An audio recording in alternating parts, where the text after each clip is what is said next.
Então, bom dia.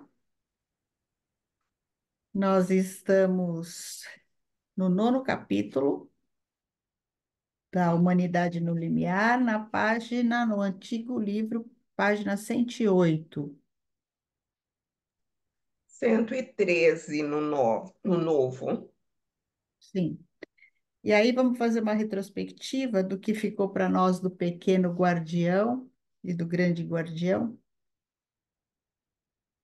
Então, o pequeno guardião, ele fala que é um caminho em direção ao nosso interior, que cada um pode trilhar a partir de uma responsabilidade, uma força de vontade de fazer esse caminho interior, né? E esse pequeno guardião é um ser formado por nós mesmos, né? E ele tem uma fisionomia, ele fala de uma fisionomia que é criada por nós mesmos através daquilo que a gente pensa, como a gente sente, como são os nossos impulsos, né? E esse ser, então, mostra um certo caráter na sua própria fisionomia, e que cada um carrega em si isso. Ele está mais ligado ao passado, inclusive a todas as outras encarnações, e ele nos fala a partir dos sonhos, das nossas inspirações, né? Das nossas. Por isso que é tão importante o sono, lembra disso. Uma das questões é a importância do sono. E daí ele fala do grande guardião, que é esse caminho que leva ao futuro, que vai em direção, ao exterior. Então, o mundo vai se descortinando a partir daquilo que inclui toda a natureza, toda a cultura, todos os nossos relacionamentos. E qual é o primeiro passo? É o interesse em relação a tudo que nos cerca, né? Esse interesse verdadeiro em relação a tudo aquilo que nos cerca. E isso está relacionado a essa imagem espiritual do Cristo, né? Então, quando a gente ultrapassa o limiar, eu me encontro com o pequeno guardião, né? Ou com o grande guardião, vamos dizer assim. Um está ligado ao passado, aquilo que é um caminho mais. Se só tivesse esse caminho, a gente ficaria muito egoísta, mas aí a gente tem essa possibilidade de olhar para fora e, e se interessar por tudo aquilo que nos rodeia. Então, o guardião, esse caminho de desenvolvimento para chegar a esse encontro do pequeno ou do grande guardião, ele indica então a tarefa de que nós seremos a 10ª hierarquia. São 9 as hierarquias espirituais, e o Steiner coloca que seremos a 10ª hierarquia a partir do trabalho consciente que cada um possa fazer. Então, acho que em pouquinhas palavras, bem sucintamente, não sei se vocês querem acrescentar algo. E daí a gente começa o nono capítulo, que fala dos processos planetários no cosmo e no homem. E outra vez ele vai começar a explicar as forças físicas, as forças etéricas, as forças astrais e as forças espirituais. E ele fala que todas essas forças estão em constante movimento o tempo inteirinho, né? E que a força vital é aquilo que nos mantém vivo, né? E quando existe a formação de órgãos, então, é uma atuação das forças astrais, né? E ele vai começar a falar desses processos planetários duplos. E essas forças astrais, ele fala que em número de 7, está relacionada, essas forças astrais estão relacionadas com os 7 planetas. E daí ele também fala que as forças etéricas estão relacionadas com o número 4, né? Que está ligado aos elementos, terra, água, Foguear, não sei se ele fala aqui, se eu estou já extrapolando, e que a força do zodíaco é em número de 12 e que tem a ver mais com o eu, né? E ele também fala, acho que da trimembração, que tudo é trimembrado, então a planta que está ligada ao corpo etérico, né? O reino vegetal ligado ao corpo etérico, ela é trimembrada em raiz, folha e flor, assim como o homem também é trimembrado em cabeça, tronco e membros, né? Pensar, sentir e o querer. E ele está começando a trabalhar essas qualidades aí. Tudo bem? Alguma pergunta? Confundi, eu acho. Não? Acho que lendo a gente já vai retomando. Então tá bom. Então a gente está na página qual, Cris, mesmo? 113? 113. E a gente está na. A gente pode começar aqui, ó. A sétupla atividade das forças astrais, a gente já tinha lido isso, mas vamos retomar. Pode ser? Então, a sétupla atividade das forças astrais liga-se à atividade das esferas planetárias. Na vida humana, elas atuam nos órgãos do corpo, exercendo uma ação formativa e mantenedora. Toda noite, as forças astrais auxiliam na restauração dos processos orgânicos, ao mesmo tempo que determinam sua estrutura anímica. As sete forças planetárias podem ser consideradas como qualidades específicas que permeiam a vida anímica humana. Quem quer falar? Rossana? Eu não sei onde está. Bom dia, desculpa, atrasada e Página 113. que parágrafo? O primeiro, a sétupla atividade das forças astrais, é que meu livro é velho. Começa um pouquinho diferente, Rosana. A atividade Ah, tá, ótimo, já localizei, obrigada. A origem dessas qualidades repousa na vida anterior, ou melhor, na vida anímica do homem entre a morte e um novo nascimento. Com base em diversas palestras de Rudolf Steiner a respeito da vida entre a morte e um novo nascimento, forma-se a seguinte imagem. Quando a alma humana passa através do mundo planetário, na vida entre a morte e um novo nascimento, absorve em cada esfera suas qualidades específicas. Isso ocorre duas vezes. Na ascensão após a morte, através das esferas da Lua, de Mercúrio, de Vênus, de Sol, de Marte, de Júpiter e Saturno, e outra vez na descida em ordem inversa, rumo ao novo nascimento. A cada passagem na subida, o homem descarta certas características que formou durante a vida precedente na Terra. No retorno, ele readquire essas características, mas agora de forma a possibilitar que seu futuro karma tenha um fundamento. No ponto central entre as duas encarnações, ocorre uma experiência além das esferas planetárias. Esse momento foi chamado de meia-noite cósmica por Rudolf Steiner. É o momento em que a decisão de uma nova encarnação é tomada. O eu superior do ser humano está, então, num ponto de seu desenvolvimento em que suas ligações com a Terra foram cortadas.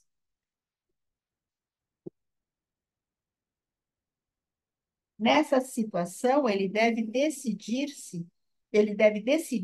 livremente entre permanecer no mundo espiritual como ser espiritual incompleto ou buscar uma nova vida na Terra, e assim dar um passo adiante. A primeira proposta é a tentação trazida por Lúcifer ao homem. Ninguém nessa situação conseguiria resistir senão pelo fato de, nesse momento, as boas hierarquias a serviço do Cristo presentearem o ser humano com uma imagem. Essas hierarquias revelam ao eu a imagem do homem cósmico. Essa é a imagem do devir humano ao final de seu caminho evolutivo. Esse arquétipo da humanidade, conforme as hierarquias o imaginam, agora o ser humano carrega consigo como uma memória. A discrepância entre o que o homem é e o que deveria tornar-se provê a força para resistir à tentação luciférica e para decidir-se a iniciar uma nova encarnação na Terra. O ser humano, então, consegue compreender que o caminho do desenvolvimento na Terra é o único meio para aproximar-se dessa imagem arquetípica. Essa imagem espiritual da memória, entretanto, não é uma mera imagem, mas uma força criativa que nos acompanha como uma semente espiritual durante toda a descida e, igualmente, durante o desenvolvimento embrionário. Essa lembrança imaginativa, essa semente do espírito, cristaliza-se, por assim dizer, na forma da nossa configuração corpórea e cuida para que o óvulo fertilizado se torne um ser humano.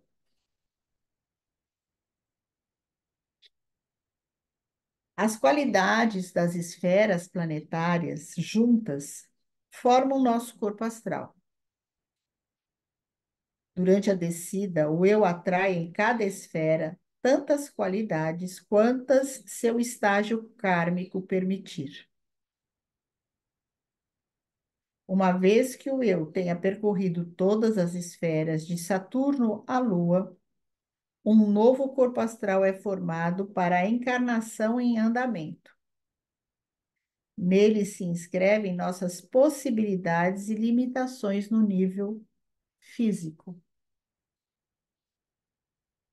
No processo encarnatório subsequente, na idade de 21 anos, o caráter é formado por um gradual desligamento dessa configuração astral em nossa consciência, por um lado, e por outro, em nossas tendências à saúde ou doença.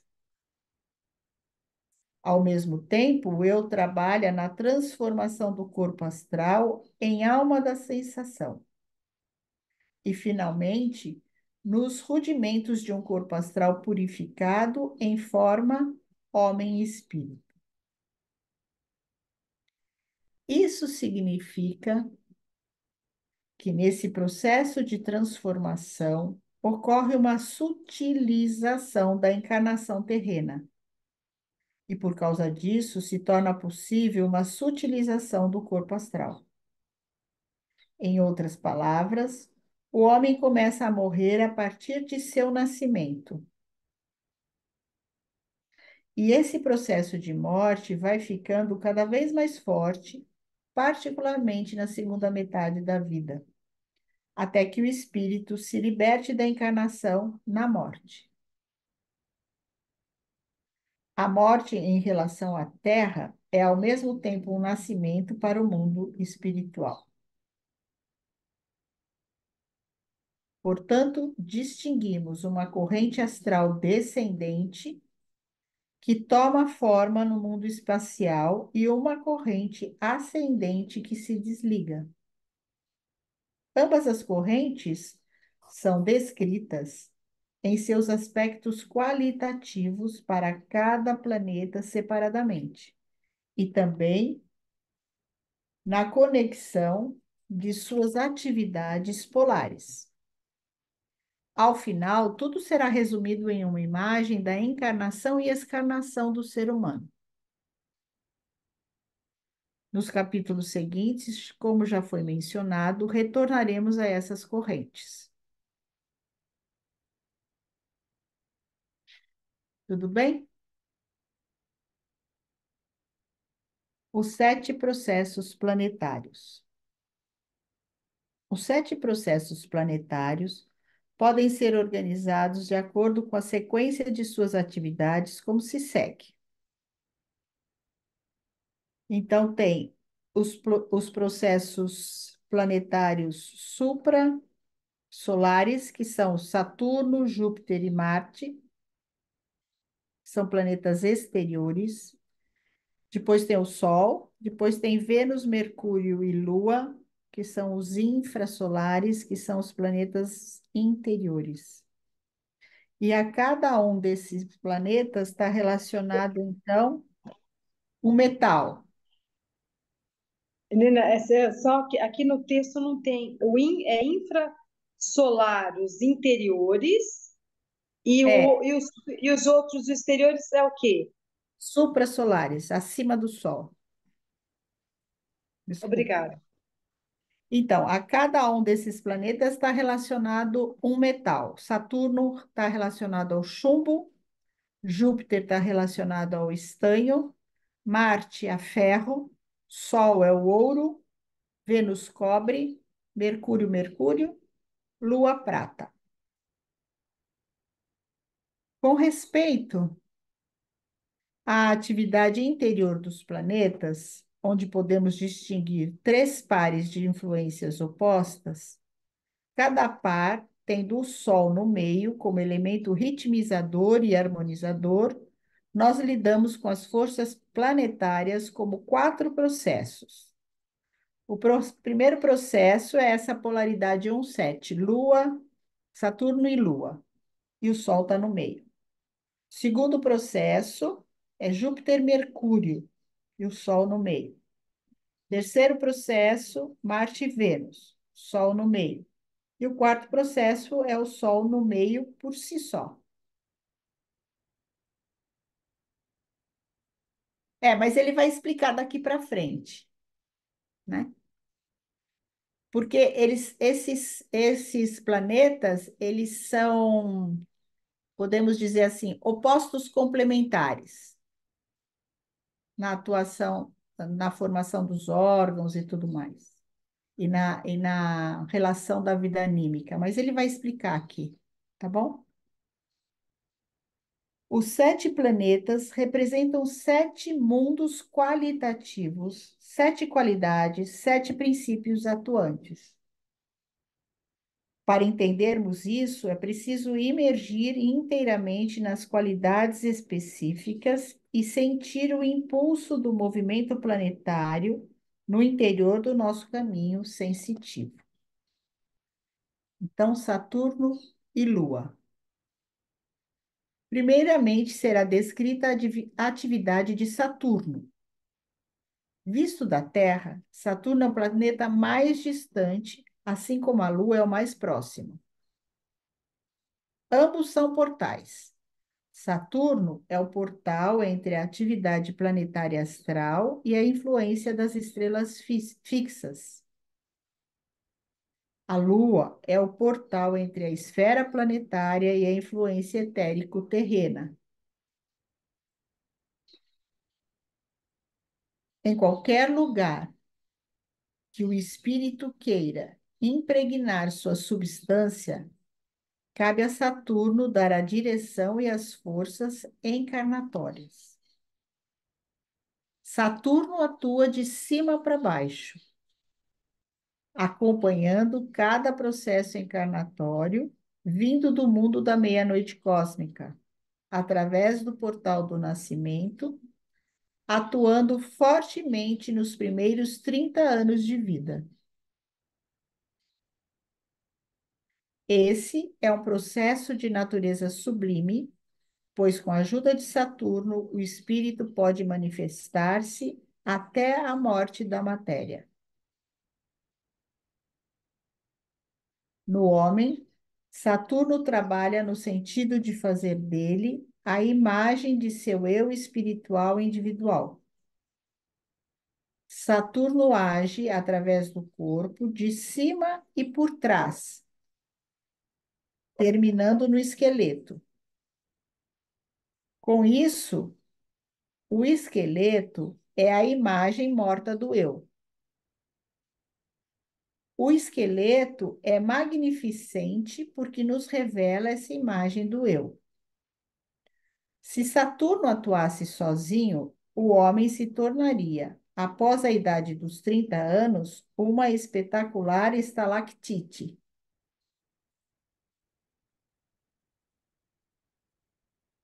Saturno coloca-nos como um ser espiritual no mundo espacial.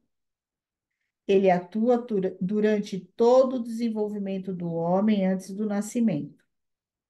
Ajudado por Saturno, o eu humano volta à Terra após a meia-noite cósmica e completa outra jornada de encarnação, tornando-se mais e mais adensado. Durante o período embrionário e durante a juventude, é Saturno que cristaliza o esqueleto fora do organismo aquoso. Saturno tem uma atividade diferenciada no elemento do calor, o mais espiritual dos elementos.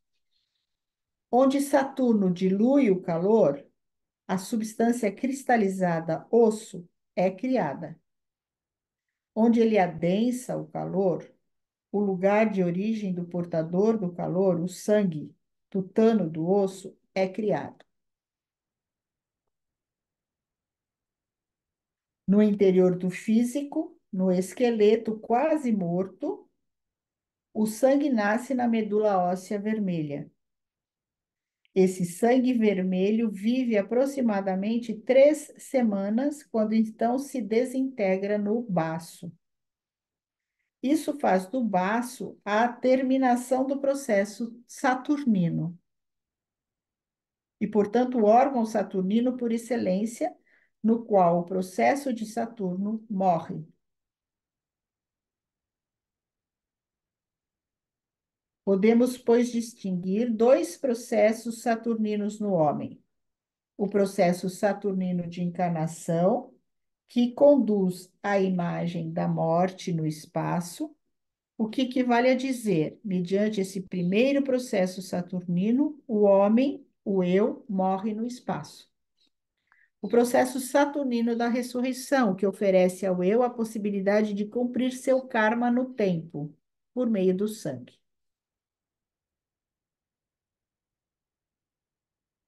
Então, Saturno é o planeta da morte e da ressurreição. O eu aparece 2 vezes no processo saturnino.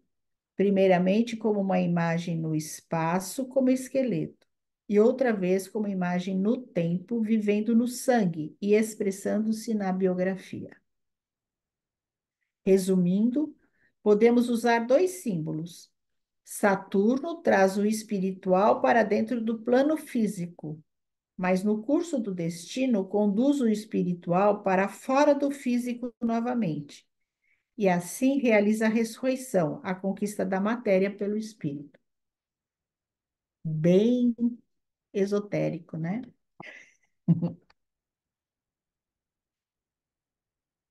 Saturno é o planeta mais exterior. Ele envolve, de fato, todo o sistema solar. Atua espiritualmente a partir da mais distante periferia em direção ao centro. Ele pode ser ativo quando atua a partir da periferia e não a partir do centro. No corpo astral, ele atua formativamente no caráter. O caráter saturnino é orientado para a memória da origem das coisas. A arqui-imagem, a origem, a arqui-origem. Chama-se a isso mentalidade investigadora. Seu objetivo é saber tudo o que a essência dos fenômenos pode revelar. As pessoas saturninas são escavadoras da verdade, pois têm dificuldade em interessar-se pelos assuntos diários. O perigo é elas se trancarem em sua área de interesse, o que nos círculos acadêmicos é chamado de Torre de Marfim.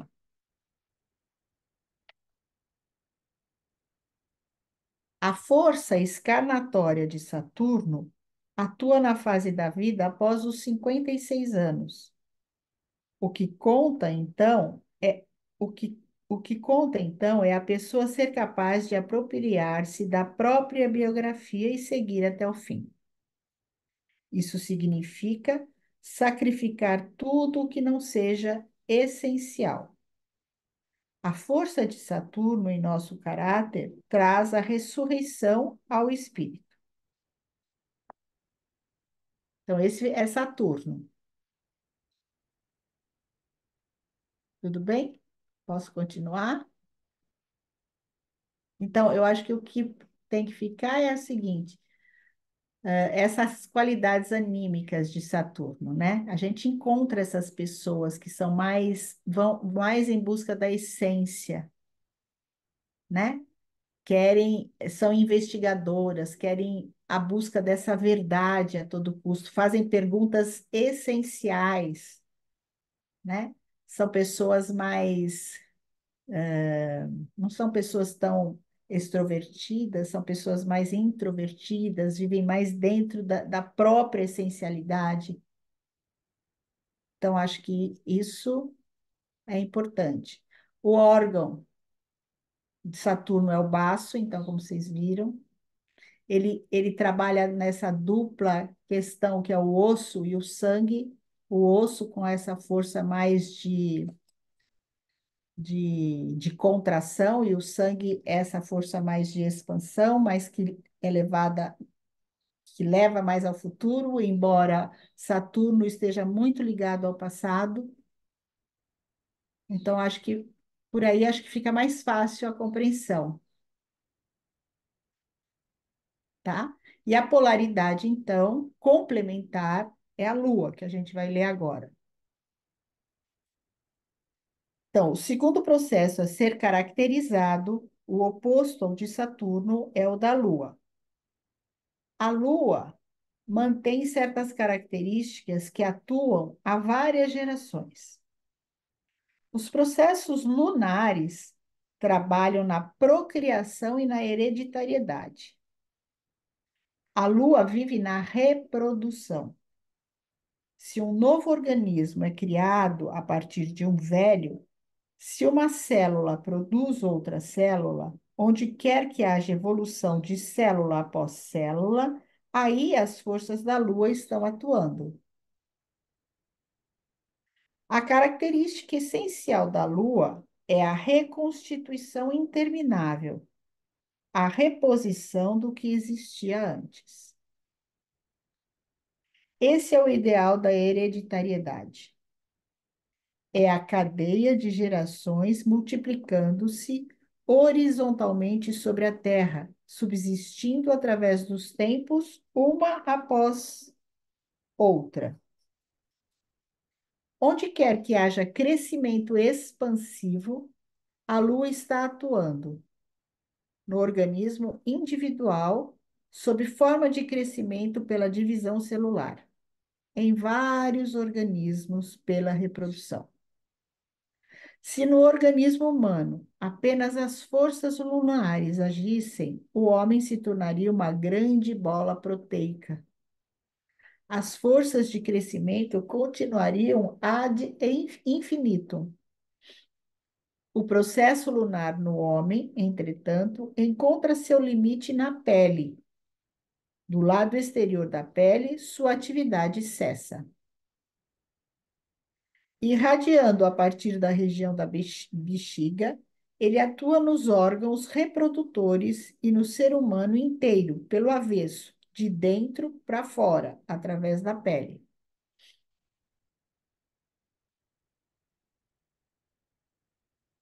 Assim como o processo saturnino é portador da força espiritual individual e torna-se visível no esqueleto, a lua é portadora da hereditariedade e torna-se visível na própria pele.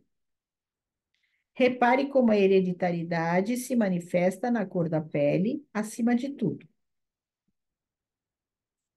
Pessoas com um processo lunar dominante têm pele bonita e são sexualmente muito atrativas. As atrizes de cinema são o ideal do tipo lunar. A pele, como esqueleto da Lua, é a imagem da hereditariedade humana.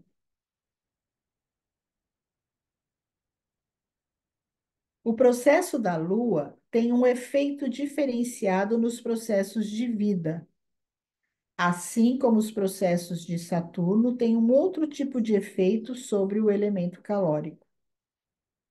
No estágio embrionário, o sistema nervoso separa-se da pele. O sistema nervoso é como uma ilha de pele interiorizada. Essa pele interna é o portador do segundo tipo do processo lunar.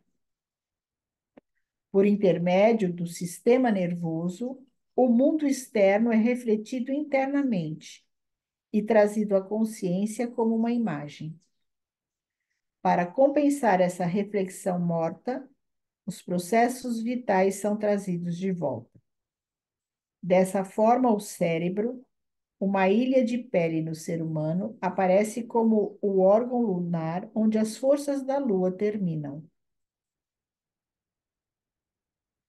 Fisiologicamente, a força que refreia o processo de divisão celular manifesta-se diretamente na atividade de diferenciação dos tecidos.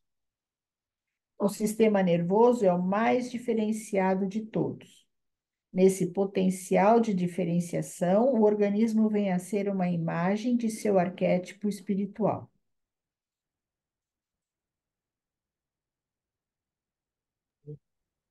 Você pode explicar um pouquinho melhor esse trecho do cérebro e do sistema nervoso, por favor? Obrigada. Então, o processo de formação lunar, nesse processo polar que existe em cada um, a gente viu que em Saturno tem o osso e tem o sangue, né? Aqui na Lua, o que a gente vê é que tem o cérebro e que tem a pele. Então, o cérebro, como essa formação de pele, como ele diz aqui, né? E que é como se fosse o final desse processo lunar. Então, cérebro e pele são os dois órgãos do processo lunar, né? E, bom, acho que é isso, para não confundir mais. Eliana, o que que tem assim? Tem alguma relação com os sentidos? Por exemplo, porque eu fiquei pensando em pele, fiquei pensando no sentido do tato. É que assim me veio como se a pele fosse esse meio dessa compreensão do mundo. Não estou falando cientificamente, tá? E que o cérebro consegue compreender, né? Então a pele capta e o cérebro, vou falar uma expressão horrível, não tem nada a ver científico, tá? Metaboliza, assim, processa. Então eu fiquei pensando nos sentidos. Os sentidos Então, têm uma relação com essa questão do sistema planetário? então, eu acho que tudo está relacionado com tudo. E se a gente pensar que no primeiro setênio é a Lua, né? É esse processo da Lua que faz todo o desenvolvimento da criança, né? Ela tá muito, ela é influenciada por esses processos lunares. Então, o que está acontecendo no primeiro setênio? É o cérebro, o sistema nervoso, que está comandando o desenvolvimento da criança. Esse é um processo lunar, né? E claro que a pele tem a ver com o tato, tem a ver com todos os sentidos aí corpóreos. Então, eu acho que, assim, que faz sentido isso que você fala, né? Mas não é isso que ele está falando, não é disso que ele está falando aqui agora. Deu, Obrigada, não? desculpa, é que eu viajei. Entendi, é que Não, quando você não, começou a falar. não, eu não acho que tenha viajado, eu acho que faz sentido, sim, né? Mas Muito ele não está importante falando educação. assim, tá? Bom, tá dando? Podemos continuar mais um pouquinho?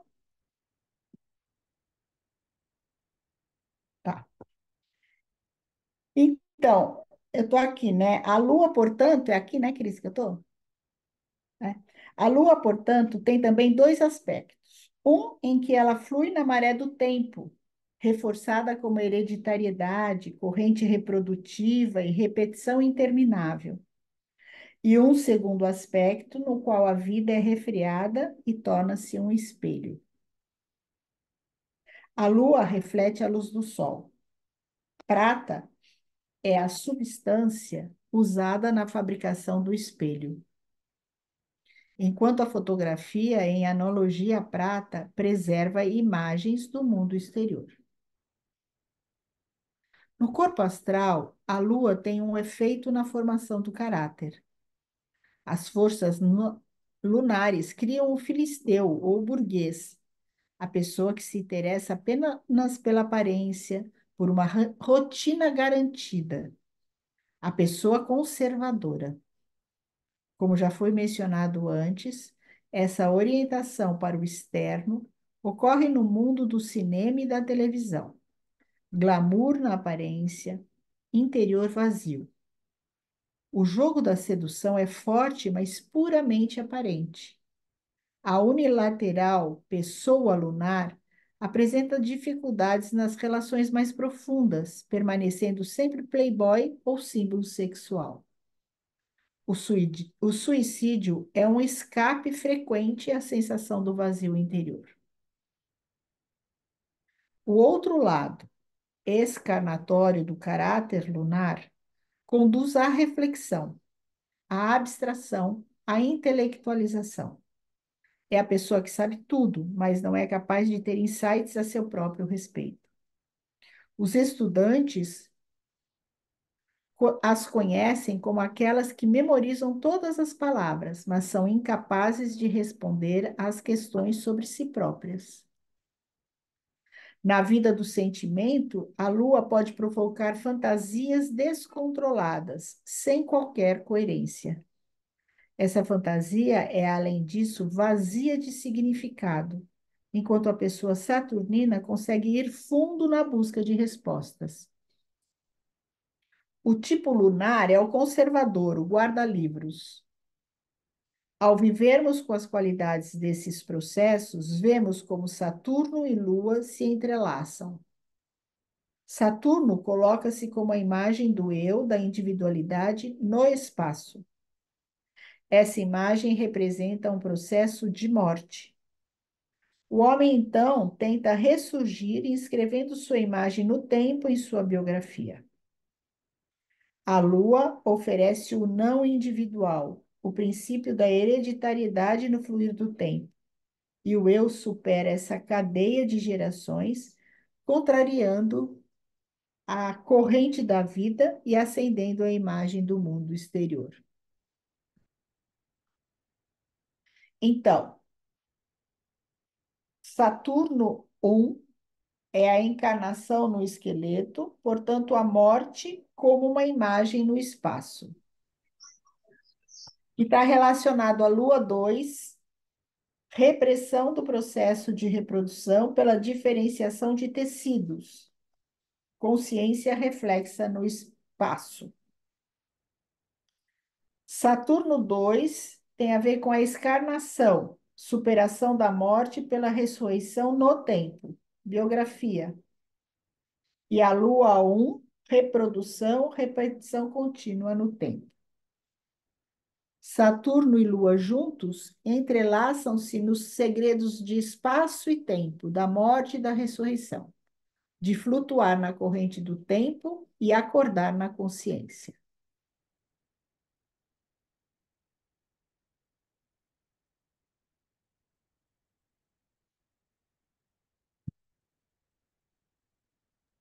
Ah, Eliane, é difícil esse cruzamento aí de É, Saturno 1 com Lua 2, Saturno 2 com Lua 1.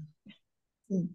Então, porque eles são, lembram que eu falei, eles são processos opostos, mas são complementares.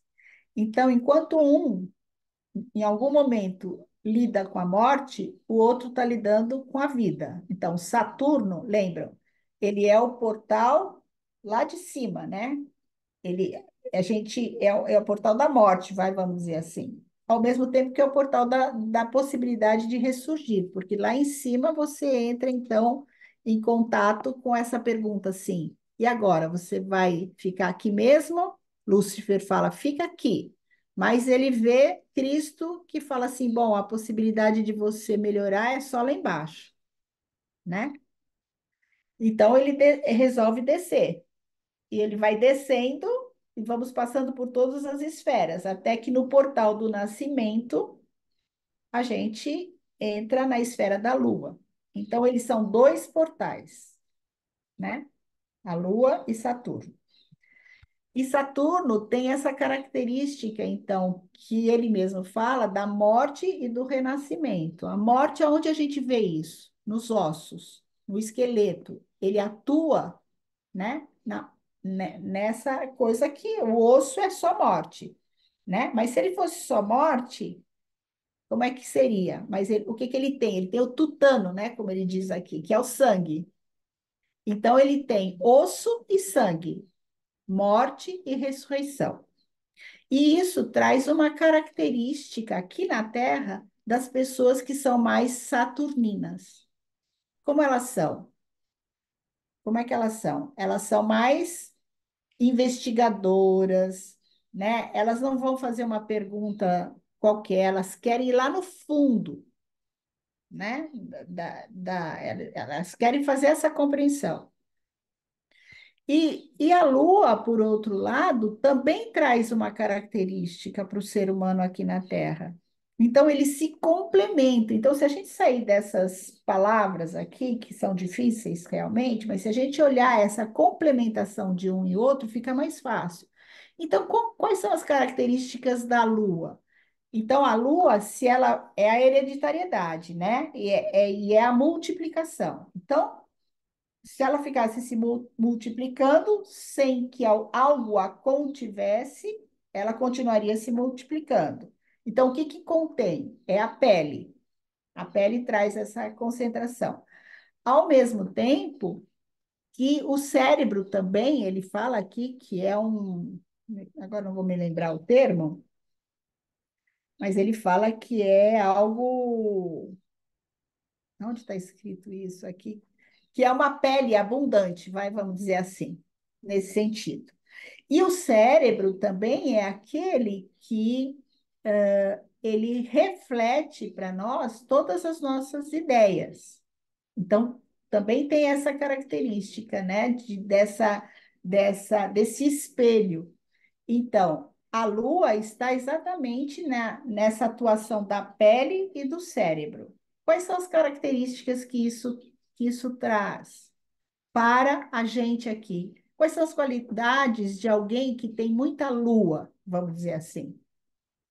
Então, é alguém que fica mais na superficialidade, está mais ligado à aparência, mas ela adora ser colecionadora, está ligada à rotina, ela gosta de uma rotina, né? Ela gosta de cuidar da alimentação dos outros, por exemplo, né? Então, essas duas forças planetárias, como ele diz aqui, a gente, quando morre, a gente vai passar por todas essas esferas planetárias, fazendo uma purificação. Na volta, a gente vai passar por todas elas e pegando aquilo que é necessário para a nossa tarefa aqui.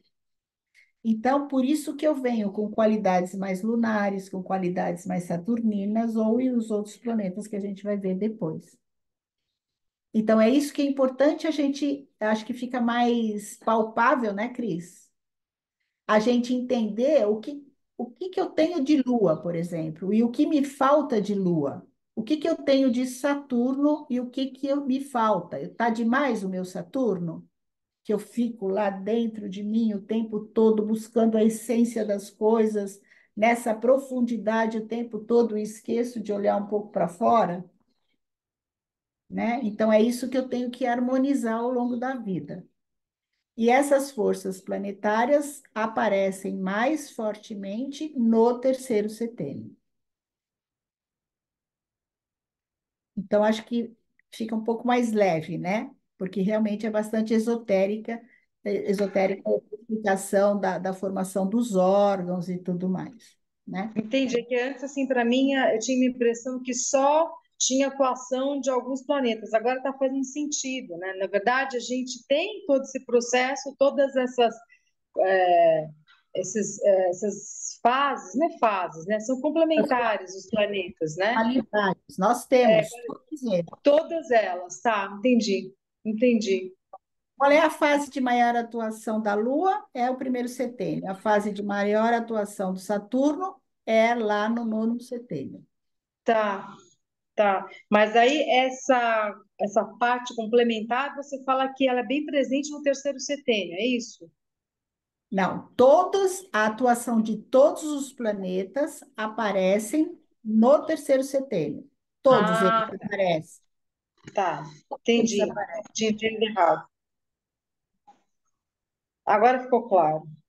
Então, Lua primeiro setênio e Saturno nono setênio, seria isso? Tá. Principalmente, no setênio e primeiro setênio. Por isso são E tem complementares, sentido, né? né? O nascimento e E morte. a encarnação e a desencarnação. Tá. Tem até sentido mesmo, que Saturno prepara justamente para essa passagem, né? Exatamente. Interessante. Aí você Legal. começa a buscar aquilo que é essencial na vida, né? Como um grande arquétipo. Essa é a possibilidade, né? Então, Cris, por exemplo, uma pessoa que não está fazendo essa busca, nesse processo, é que não está vivendo tanto esse Saturno, seria isso. a gente pode falar, precisa olhar toda a biografia, mas Tá, se não entendi. tem o essencial, se não busca aquilo que é essencial, falta Saturno. Tá. Se fica Nossa, na é fantástico. superficialidade, tem muita Lua.